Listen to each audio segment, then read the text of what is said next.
And when you don't digest, what happens is the carbohydrates that you're eating ferment, the proteins putrefy, and the fat turns rancid. What this does is it increases the toxic burden in your body. And when we have uncontrolled toxicity, right? Because this is, I do a whole webinar on this one. People say, well, we detox.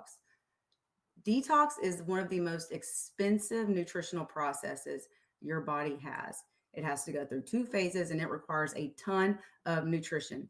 And I hate to break it to you guys, but the standard American diet ain't doing its job at giving the body the nutrients it needs to detoxify properly. So I would be willing to bet majority of the population is not detoxing adequately on a daily basis. And when we have built up toxicity, that creates the big no-no, inflammation, which is at the root of every single disease you see on that ripple effect, right? Inflammation is at the root cause of almost every disease that we see because it creates imbalance, it dirties the terrain, it puts everything out of whack. Nothing can work in harmony and symphony anymore.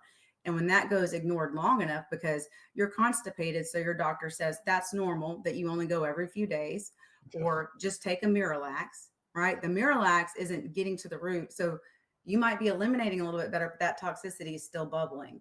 And when that goes, or we get headaches a lot, right? Oh, I get frequent headaches because maybe I have Hashimoto's and I'm ignoring it and I keep eating gluten. Guess what? You're silencing your body telling you, I'm in trouble. I'm in trouble. The inflammation's blinking.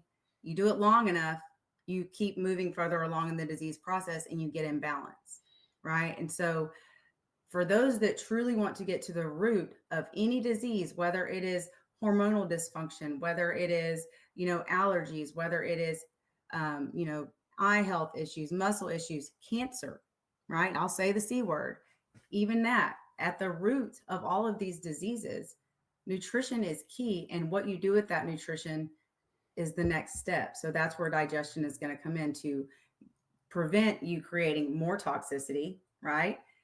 And to stay ahead of that waste, right? And then, systemic enzymes like proteolytics are really good at hitting that toxicity and inflammation ripple as well.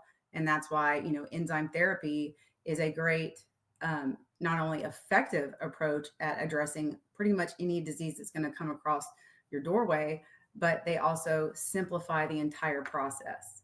So hopefully that makes sense.